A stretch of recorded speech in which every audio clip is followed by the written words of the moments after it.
ಇತ್ತೀಚಿನ ಸಂಚಿಕೆಗಳನ್ನು ಜಾಹೀರಾತಿನ ಕಿರಿಕಿರಿ ಇಲ್ಲದೆ ನೋಡಿ.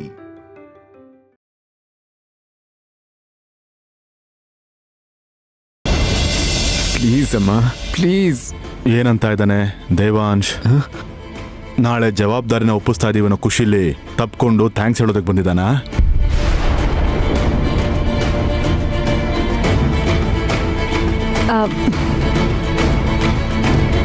ಅಮ್ಮ ಹೇಳ್ಬಿಡ್ತೀನಮ್ಮ, ನನ್ನಿಂದ ಆಗಲ್ಲಮ್ಮ, ಹೇಳ್ಬಿಡ್ತೀನಿ. ಏನು ಅಮ್ಮ ಮಗ ಗುಟ್ಟಾಗಿ ಮಾತಾಡ್ತಾ ಇದ್ದೀರಾ? ಅಪ್ಪ, ನಿಮ್ಮ ಹತ್ರ ಒಂದು ಮುಖ್ಯವಾದ ವಿಷಯ ಹೇಳ್ಬೇಕಪ್ಪ. ನನ್ಗೆ ಯಾಕೋ ಈ ಜವಾಬ್ದಾರಿಗಳನ್ನೆಲ್ಲ ತಗೊಳಕ್ಕೆ ಅರ್ಹತೆ ಇಲ್ವೇನೋ ಅನಿಸ್ತಿದೆ. ದೇವಾಂಶ್, ಕೌಸಲ್ಯ, ಯಾಕೋ ಮಗನೆ ಹೀಗೆ ಮಾತಾಡ್ತಾ ಇದೀಯಾ? ಅಪ್ಪ, ಯೋಚನೆ ಮಾಡಿ ಹೇಳ್ತಾ ಇದ್ದೀನಪ್ಪ, ನನ್ಗೆ ಅರ್ಹತೆ ಇಲ್ಲ. ಬೇರೆ ಯಾರಿಗಾದ್ರೂ ಈ ಜವಾಬ್ದಾರಿಗಳನ್ನ ಕೊಟ್ಬಿಡಿ. ನಿನಗೆ ಯಾಕೋ ಅರ್ಹತೆ ಇಲ್ಲ ಅಂತ ಅನ್ಕೊಳ್ತೀಯಾ? ನಿನಗೆ ಎಲ್ಲದಕ್ಕೂ ಅರ್ಹತೆ ಇದೆ. ಅರ್ಹತೆ ಅನ್ನೋದನ್ನ ನೀನು ಹುಟ್ಟಾಗ್ಲೇ ಪಡೆದಿದ್ಯಾ. ಆ ಅಂಶ ಇರೋಂಥವ್ರೆ ಈ ವಂಶದಲ್ಲಿ ಹುಟ್ಟೋಕ್ ಸಾಧ್ಯ. ಆದ್ರೆ ಅಪ್ಪ, ನೀನಿನ್ನೇನು ಮಾತಾಡ್ಬೇಡ ದೇವಾಂಶ್.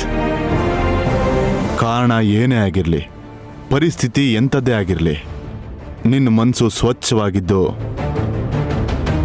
ಆ ಮನಸ್ಸಾಕ್ಷಿ ನಂಬಿ ಮಾಡುವಂಥ ಯಾವ ಕೆಲಸ ಆದ್ರೂ ತಪ್ಪಲ್ಲ. ಅಂದ್ರೆ ಮನ್ಸಿಗೆ ಸರಿ ಅನ್ಸಿದ ಮಾತ್ರಕ್ಕೆ ಏನ್ ಮಾಡಿದ್ರು ತಪ್ಪಾಗಲ್ವಾ ಅಪ್ಪ? ಇಲ್ಲ ಮಗನೇ, ಆ ದೇವರಿಂದ ಬೇಕಾದರೂ ತಪ್ಪಿಸ್ಕೊಳ್ಬೋದು, ಆದರೆ ಮನಸ್ಸಾಕ್ಷಿಯಿಂದ ತಪ್ಪಿಸ್ಕೊಳ್ಳೋದು ಯಾರ ಕೈಯಿಂದನೂ ಸಾಧ್ಯ ಇಲ್ಲ. ನೀನು ಅದನ್ನ ನಂಬು ಸಾಕು. ಹಾಗಾದ್ರೆ ನನ್ನ ಮನ್ಸು ಹೇಳ್ತಾ ಇದೆ ಯಾವ ತಪ್ಪು ಮಾಡ್ತಿಲ್ಲ ಅಂತ. ಥ್ಯಾಂಕ್ಸ್ ಅಪ್ಪ, ಲವ್ ಯು.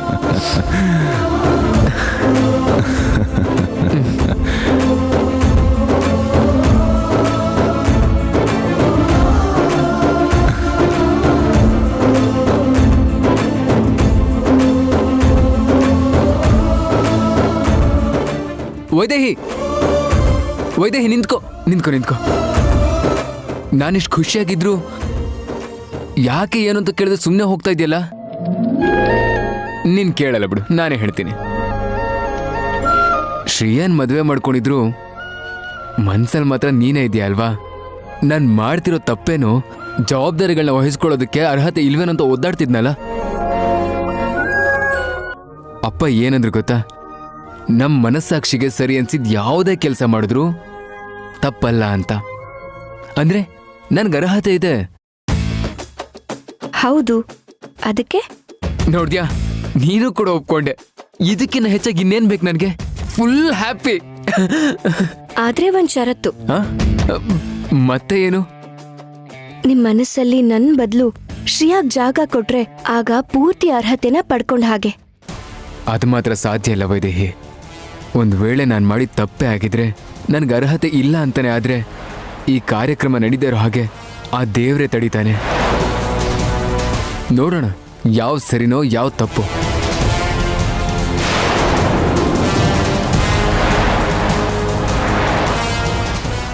ಈ ಕಾರ್ಯಕ್ರಮ ನಿಲ್ಲಲ್ಲ, ಯಾಕಂದ್ರೆ ನೀವ್ ಮಾಡ್ತಾ ಇರೋದು ಖಂಡಿತ ತಪ್ಪಲ್ಲ. ನಿಮ್ ಮನಸ್ಸಲ್ಲಿರೋದು ನಾನೇ, ನಿಮ್ ಜೀವನದಲ್ಲಿರೋದು ನಾನೇ.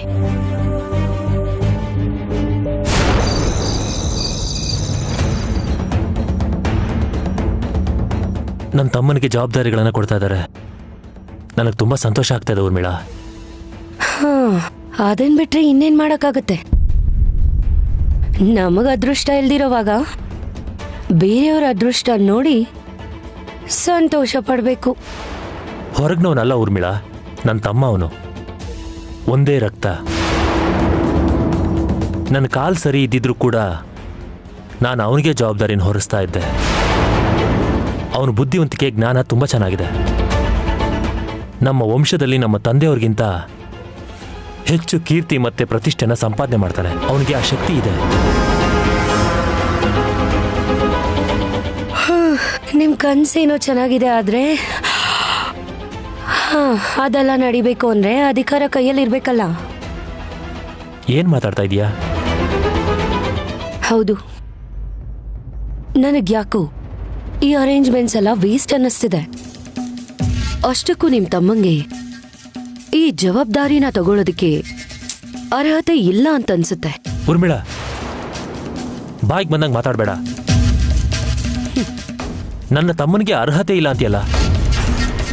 ಅರ್ಹತೆ ಇಲ್ದಿರೋ ಹಾಗೆ ಮಾಡೋದಕ್ಕೆ ಎಲ್ಲ ಅರೇಂಜ್ಮೆಂಟ್ಸು ನಡೀತಿದೆ. ಅಧಿಕಾರ ಅನ್ನೋದು ಒಂದು ನನ್ನ ಗಂಡನ ಕೈಯಲ್ಲಾದ್ರೂ ಇರಬೇಕು, ಇಲ್ಲ ಅಂದ್ರೆ ನಾನೇನು ಹೇಳ್ತೀನೋ ಅದನ್ನ ಮಾಡೋನ್ ಕೈಯಲ್ಲಾದ್ರೂ ಇರಬೇಕು. ಯಾಕೆ ಸುಮ್ಮನಾಗ್ಬಿಟ್ಟೆ? ಯಾಕೇನು ಮಾತಾಡ್ತಾ ಇಲ್ಲ? ನಿನ್ಗೆ ಯಾಕೆ ಅನುಮಾನ ಬಂತು ನನ್ನ ತಮ್ಮನಿಗೆ ಅರ್ಹತೆ ಇಲ್ಲ ಅಂತ ಯಾಕಂದೆ? ಹೆಂಡತಿ ಪಕ್ಕದಲ್ಲೇ ಇದ್ರು ಬೇರೆಯವಳ ಹಿಂದೆ ತಿರುಗಾಡ್ತಿದ್ರೆ ಅರ್ಹತೆ ಎಲ್ಲಿಂದ ಬರುತ್ತೆ? ಉರ್ಮಿಳಾ,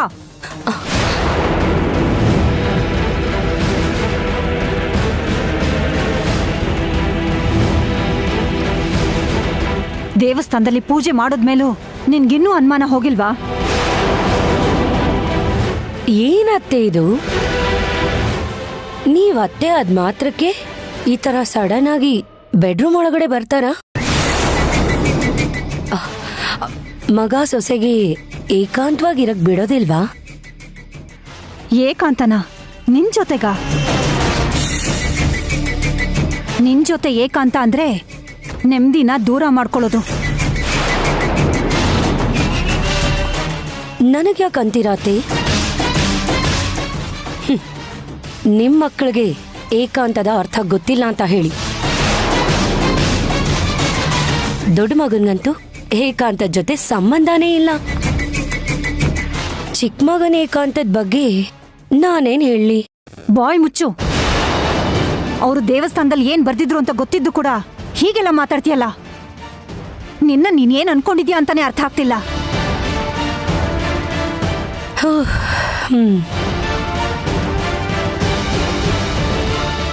ಇದು ನಿನ್ ಕುಟುಂಬ. ನಿನ್ ಕುಟುಂಬದವರೆಲ್ಲ ಸಂತೋಷವಾಗಿರ್ಲಿ ಅಂತ ಬೇಡ್ಕೊ. ಅದನ್ನ ಬಿಟ್ಟು ಕೀಳಾಗೆಲ್ಲ ಮಾತಾಡ್ಬೇಡ. ನನ್ ಮಗನ್ಗೆ ಯೋಗ್ಯತೆ ಇಲ್ಲ ಅಂತಿದ್ಯಾ ಅಲ್ವಾ? ನಾನ್ ಹೇಳ್ತಾ ಇದ್ದೀನಿ, ಅವನಿಗೆ ಯೋಗ್ಯತೆ ಇದೆ. ಅವನೇ ಜವಾಬ್ದಾರಿಗಳನ್ನ ತಗೋತಾನೆ.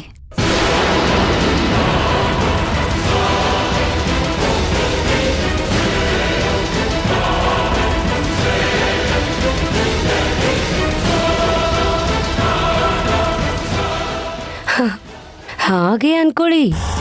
ಇವತ್ತು ಎಷ್ಟು ಎಕ್ಸ್ಪೆಕ್ಟೇಷನ್ಸ್ ಇಟ್ಕೋತೀರೋ, ನಾಳೆ ಅಷ್ಟು ಡಿಸಪಾಯಿಂಟ್ ಆಗ್ತೀರಾ. ನೋಡೋದಕ್ಕೂ ಚೆನ್ನಾಗಿರತ್ತೆ. ಅಮ್ಮ ಏನು ದೇವಸ್ಥಾನ ಚೀಟಿ ಅಂತಿದ್ರು, ಏನದು?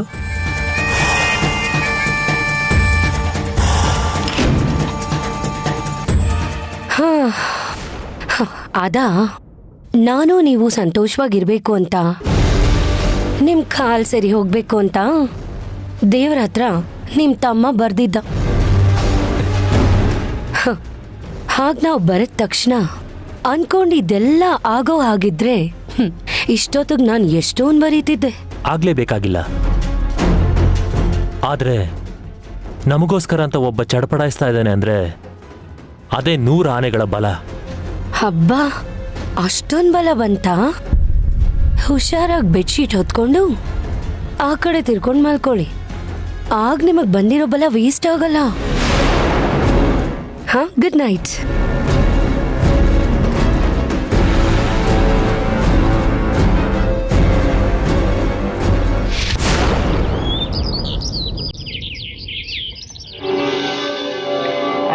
ಶ್ರೀರುದ್ರಾಧ್ಯಾಯ ಪ್ರಶ್ನ ಮಹಾಮಂತ್ರಸ್ಯ ಅಘೋರ ಋಷಿಃ ಅನುಷ್ಠುಚ್ಛಂದಃ ಸಂಕರ್ಷಣಮೂರ್ತಿ ಸ್ವರೂಪೋ ಯೋಸಾವಾದಿತ್ಯಃ ಪರಮಪುರುಷಸ್ಸ ಏಷ ರುದ್ರೋ ದೇವತಾ. ನಮಃ ಶಿವಾಯೇತಿ ಬೀಜಂ ಶಿವತರಾಯೇತಿ ಶಕ್ತಿಃ ಮಹಾದೇವಾಯೇತಿ ಕೀಲಕಂ. ಶ್ರೀ ಸಾಂಬ ಸದಾಶಿವ ಪ್ರಸಾದ ಸಿದ್ಧ್ಯರ್ಥೇ ಜಪೇ ವಿನಿಯೋಗಃ.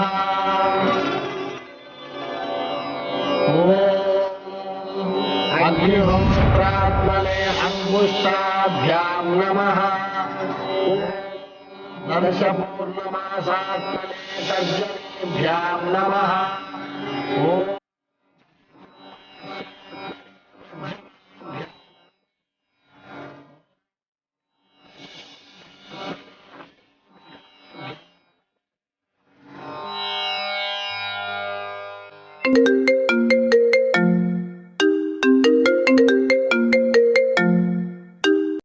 ಹಲೋ ಇನ್ಸ್ಪೆಕ್ಟ್ರೆ, ಏನು ಹೇಳಿ? ನಮಸ್ಕಾರ ದಶರಥರಾಮ್ ಅವರೇ. ವಾಲಿ ಒಡವೆ ಕದ್ದಿದ್ದೇನೆ ಅಂತ ಕರ್ಕೊಂಡು ಬಂದಿದ್ವಲ್ಲ? ಇನ್ಸ್ಪೆಕ್ಟ್ರೆ, ಒಂದು ಒಳ್ಳೆ ಕಾರ್ಯಕ್ಕೂ ಮುಂಚೆ ಗುಡಿಲಿ ಹೋಮ ಮಾಡಿಸ್ತಾ ಇದ್ದೀವಿ ಅಂತ ದ್ರೋಹಿ ವಿಷಯ ನನ್ನ ಹತ್ರ ಯಾಕೆ ಹೇಳ್ತಾ ಇದ್ದೀರಾ? ನೀವು ಯಾವ ಶಿಕ್ಷೆ ಬೇಕಾದರೂ ಕೊಡಿ, ಆದರೆ ಮತ್ತೆ ಈ ಥರ ತಪ್ಪು ಕೆಲಸ ಮಾಡೋಕ್ಕೆ ಯೋಚನೆ ಮಾಡೋಕೆ ಕೂಡ ಅವನು ಭಯ ಪಡಬೇಕು. ಅಷ್ಟಕ್ಕೂ ಅವನು ಯಾವ ತಪ್ಪು ಮಾಡಿಲ್ಲ. ಏನು ಹೇಳ್ತಾ ಇದ್ದೀರಾ ಇನ್ಸ್ಪೆಕ್ಟ್ರೆ? ಹೌದು ದಶರಥರಾಮ್ ಅವರೇ, ಆ ಗೋಲ್ಡ್ ಸ್ಮಿತ್ನ ನಾವು ಎನ್ಕ್ವೈರಿ ಮಾಡಿದಾಗ ಇವನಿಗೂ ಆ ಕಳ್ಳತನಕ್ಕೂ ಸಂಬಂಧ ಇಲ್ಲ ಅಂತ ಗೊತ್ತಾಯ್ತು. ಕಳ್ತನ ಮಾಡಿದ್ಯಾರು? ಅವನು ಯಾಕೆ ಒಪ್ಕೊಂಡಿದ್ದಾನೆ?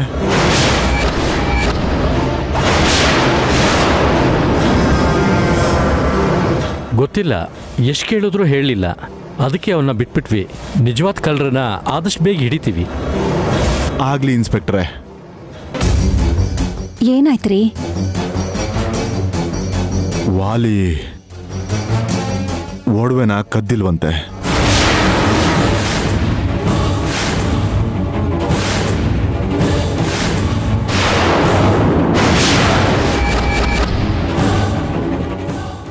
ಕಳ್ತನನ ವಾಲಿ ತನ್ನ ತಲೆ ಮೇಲೆ ಹಾಕೊಂಡ ನಾನು ಆರಾಮಾಗಿರ್ಬೋದು ಅನ್ಕೊಂಡ್ರೆ ಹೀಗಾಗೋಯ್ತಲ್ಲ. ಮತ್ತೆ ಅವನ್ಯಾಕೋ ಆರೋಪ ಹೊತ್ಕೊಂಡ?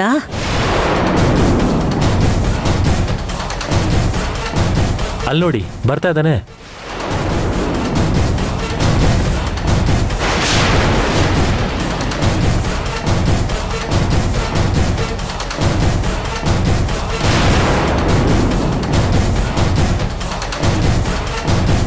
ದೊಡ್ಡಪ್ಪ, ನನಗೆ ಆಶೀರ್ವಾದ ಮಾಡಿ.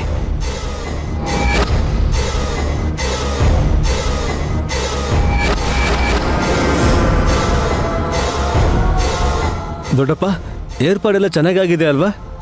ನಾನಿದ್ದಿದ್ರೆ ಎಲ್ಲ ಮುಂದೆ ನಿಂತು ನೋಡ್ಕೋತಾ ಇದ್ದೆ. ಪಾಪ ನಿಮಗೂ ಕಷ್ಟ ಆಯ್ತು ಅನ್ಸುತ್ತೆ. ಅದ್ರ ಬಗ್ಗೆ ಆಮೇಲೆ ಹೇಳೋ, ಮೊದಲು ಈ ವಿಷಯ ಹೇಳೋ.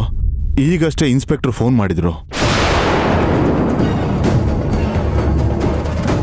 ನಿನಗೂ ಆ ಒಡವೆ ಕಳ್ತನಕ್ಕೂ ಯಾವ ಸಂಬಂಧನೂ ಇಲ್ವಂತೆ? ಮತ್ತ್ಯಾಕೋ ಆರೋಪ ನಿನ್ ಮೇಲೆ ಹಾಕೊಂಡೆ?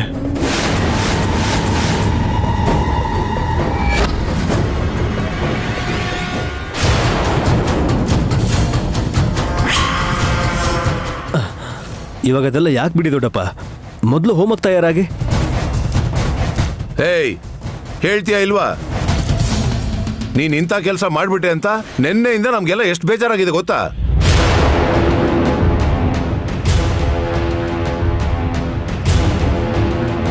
ಇಷ್ಟಕ್ಕೂ ಮಾಡದೇ ಇರೋ ತಪ್ಪನ್ನ ತಲೆಗೆ ಯಾಕೋ ಹಾಕೊಂಡೆ? ನೀವೇನು ಹೇಳಿದ್ರಿ ಅಪ್ಪ? ನಮಗೆ ನಮ್ಮ ಕುಟುಂಬನೇ ಸರ್ವಸ್ವ, ನಮ್ಮ ಪ್ರಾಣ ಹೋದ್ರೂ ಪರವಾಗಿಲ್ಲ, ಆದರೆ ಕುಟುಂಬದ ಮರ್ಯಾದೆ ಹೋಗ್ಬಾರ್ದು ಅಂತ ಹೇಳಿದ್ರೋ ಇಲ್ವೋ? ಇವಾಗ ನಾನು ಅದೇ ಮಾಡಿದ್ದು.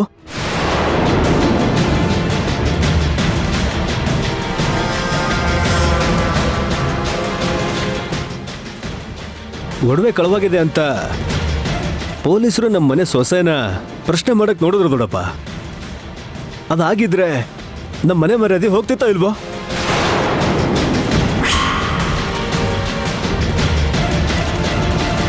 ಅದಕ್ಕೆ ಆ ಕ್ಷಣದಲ್ಲಿ ಅದನ್ನು ತಪ್ಪಿಸ್ಬೇಕು ಅಂತ ನಾನೇ ಕಳ್ತನ ಮಾಡಿದ್ದೀನಿ ಅಂತ ಒಪ್ಕೊಂಡ್ಬಿಟ್ಟೆ.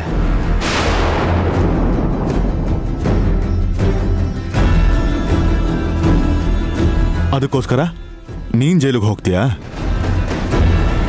ಈ ಮಾತು ಆವಾಗಲೇ ಹೇಳಿದ್ರೆ ಈ ಇಂಟ್ರಾಗೇಷನ್ ಬೇಡ ಅಂತ ನಾನೇ ಹೇಳಿ ಕಳಿಸ್ತಾ ಇದ್ದೆ. ಮರ್ಯಾದೆಗೋಸ್ಕರ ಹೆದರ್ಕೊಂಡು ಈ ಅಪವಾದನ ಅವನ ತಲೆ ಮೇಲೆ ಹಾಕೊಂಡ? ಇಲ್ಲ ಬೇರೆ ಏನಾದ್ರೂ ಕಾರಣ ಇದೆಯಾ? ಈಗ ಮತ್ತೆ ನಿಜವಾದ ಕಳ್ಳ ಯಾರು ಅಂತ ಎಂಕ್ವೈರಿ ಮಾಡ್ತಾರೆ. ಮೊದಲೇ ಆ CIಗೆ ನನ್ನ ಮೇಲೆ ತುಂಬಾ ಅನುಮಾನ ಇದೆ. ನಾನು ಸಿಕ್ಕಾಕೊಂಡ್ಬಿಟ್ರೆ ಮತ್ ನೀನು ಅಪ್ಪನ ರೂಮ್ಗೆ ಯಾಕೋ ಹೋಗಿದ್ದೆ? ಯಾಕಂದ್ರೆ ಅವತ್ತು ನೀವೆಲ್ಲ ದೇವಸ್ಥಾನಕ್ಕೆ ಹೋಗಿದ್ರಿ ಅಲ್ವಾ, ನಾನು ಹಾಲಲ್ಲಿದ್ದೆ. ದೊಡ್ಡಪ್ಪನ ರೂಮಿಂದ ಏನೋ ಬಿದ್ದಾಗ ಸೌಂಡ್ ಬಂತು. ಗಾಬರಿಯಿಂದ ಒಳಗಡೆ ಹೋಗಿ ನೋಡಿದ್ರೆ ಬೆಕ್ಕು ರೂಮ್ ಒಳಗೆ ಹೋಗಿ ಸೇರ್ಕೊಂಡಿತ್ತು. ಅಲ್ಲಿರೋ ಸೂಟ್ ಕೇಸ್ಗಳನ್ನೆಲ್ಲ ಕೆಳಗೆ ಬೀಳಿಸಿತ್ತು. ಎಲ್ಲ ಸರಿ ಮಾಡಿ ಹೊರಗಡೆ ಬರಬೇಕಾದ್ರೆ ರಂಗನನ್ನ ನೋಡಿ ಅಪಾರ್ಥ ಮಾಡ್ಕೊಂಡ. ಇದನ್ನ ಆವತ್ತೇ ಯಾಕೋ ಹೇಳಲಿಲ್ಲ? ಏನು ಹೇಳಿ ದೊಡ್ಡಮ್ಮ, ಒಂದು ಕಾಲದಲ್ಲಿ ತಪ್ಪು ಮಾಡ್ತಿದ್ದೆ ಅಲ್ವಾ ನಾನು. ಈಗ ನಾನು ಎಷ್ಟೇ ಬದಲಾಗಿದ್ರು ಆ ತಪ್ಪನ್ನು ನೆನಪಿಟ್ಕೊಂಡು ಹೇಳಿದನ್ನ ನಂಬಲ್ಲ ಅಂತ ನಾನು ಸುಮ್ಮನಾಗ್ಬಿಟ್ಟೆ.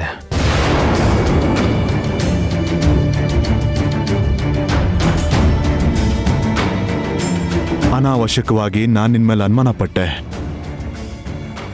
ನಾನು ಸ್ವಲ್ಪ ಯೋಚಿಸ್ಬೇಕಿತ್ತು.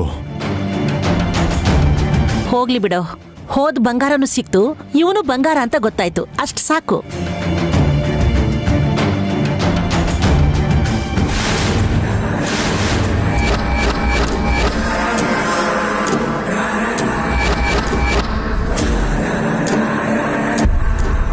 ಬೇಗ್ರೆ,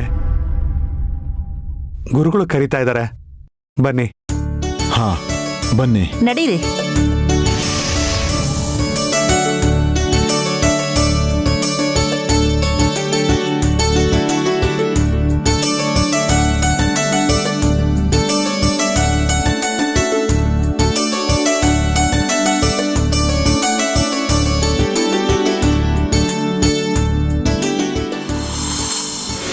ರೂಮಿಗೆ ಯಾಕೆ ಬನ್ನಿ ಅಂತ ಕೇಳಿದ್ರೆ ಸಿಕ್ಕಾಕೋತೀಯ ಅನ್ಕೊಂಡೆ.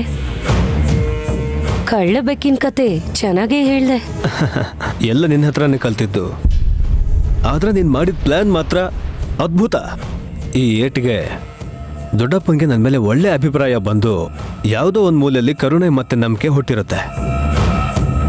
ಅದ್ ಸರಿ, ಇವತ್ತಿನ ಪ್ಲಾನ್ ಕತೆ ಏನು? ಎಲ್ಲ ರೆಡಿ ಆಗಿದೆ, ಆಮೇಲೆ ಹೇಳ್ತೀನಿ, ಬಾ.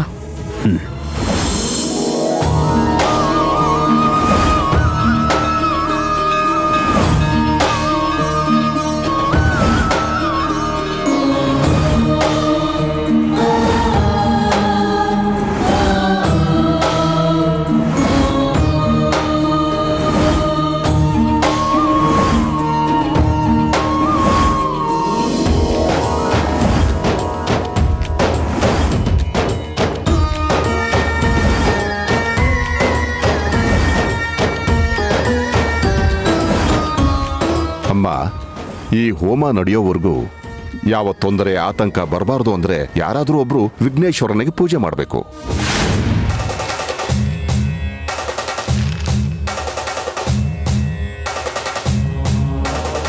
ಅಲ್ಲಿ ನೋಡಿ, ಆ ತಟ್ಟೆಯಲ್ಲಿ ವಿಘ್ನೇಶ್ವರನ ಮೂರ್ತಿ ಮತ್ತು ಹೂವಿದೆ, ತಗೊಂಡು ಹೋಗಿ. ಸರಿ ಗುರುಗಳೇ. ನೀನು ಹೋಗ್ಬಾರ್ದಮ್ಮ, ನೀವು ಗಂಡ ಹೆಂಡತಿ ಇಬ್ರು ಹೋಮ ಮುಗಿಯೋವರೆಗೂ ಇಲ್ಲೇ ಕೂತಿರ್ಬೇಕು. ಮತ್ತೆ ಯಾರು ಹೋಗ್ತಾರೆ? ಶ್ರೇಯಾನು ಇಲ್ಲೇ ಇರ್ಬೇಕಲ್ವಾ?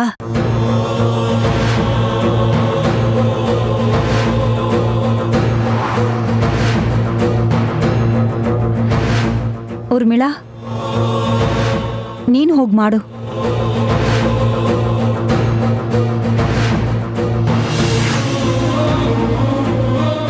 ಏನ್ ನೋಡ್ತಾ ಇದೆಯಮ್ಮ? ಅದೇನು ಅಂತ ಕಷ್ಟದ ಕೆಲಸ ಅಲ್ಲ. ನಿಷ್ಠೆಯಿಂದ ದೇವ್ರನ್ನ ನೆನೆಸ್ಕೊಂಡು ಹೂ ಹಾಕು ಸಾಕು. ಇದನ್ನ ಹಾಳು ಮಾಡಬೇಕು ಅಂತ ಪ್ಲಾನ್ ಮಾಡ್ಕೊಂಡು ಬಂದ್ರೆ ಯಾವ ಅಡ್ಚಣೆನೂ ಬರಬಾರ್ದು ಅಂತ ನನ್ನ ಕೈಯಲ್ಲೇ ಪೂಜೆ ಮಾಡಿಸ್ತೀರಾ? ಇದು ಒಂದು ರೀತಿಲಿ ಒಳ್ಳೇದೆ. ಇದನ್ನೇ ಉಪಯೋಗಿಸ್ಕೊಂಡು ಹೇಗೆ ಆಟ ಆಡ್ತೀನಿ ಅಂತ ನೋಡ್ತೀರಿ.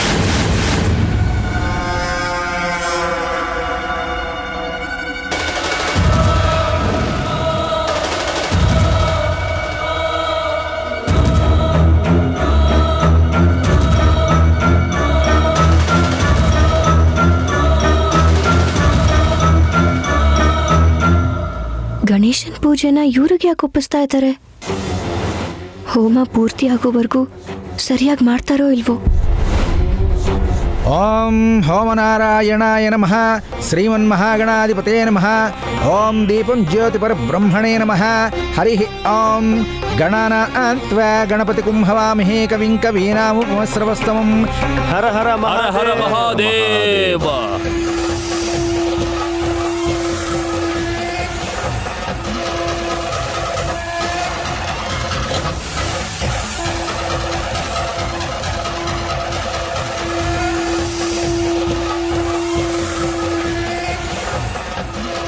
ಓಂ ತ್ರಯಂಬಕಂ ಯಜಾಮಹೇ ಸುಗಂಧಿಂ ಪುಷ್ಟಿವರ್ಧನಂ ಉರ್ವಾರುಕಮಿಯೋ ಬಂಧನಾನ್ ಮೃತ್ಯೋ ಮೃಕ್ಷೇಯಮಾಮೃತಾತ್ ಸ್ವಾಹಾ. ಮೃತ್ಯುಂಜಯಾಯ ಇದಂ ನಮಃ. ಓಂ ಇಂದ್ರಾಯ ನಮಃ ಸ್ವಾಹಾ. ಓಂ ಇಂದ್ರಾಯ ಇದಂ ನಮಃ. ಓಂ ಸೋಮಾಯ ನಮಃ ಸ್ವಾಹಾ. ಓಂ ಸೋಮಾಯ ಇದಂ ನಮಃ. ಓಂ ಆದಿತ್ಯಾಯ ಚ ಸೋಮಾಯ ಮಂಗಳಾಯ ಬುಧಾಯ ಚ ಗುರು ಶುಕ್ರ ಶನಿಭ್ಯಶ್ಚ ರಾಹವೇ ಕೇತವೇ ನಮಃ ಸ್ವಾಹಾ.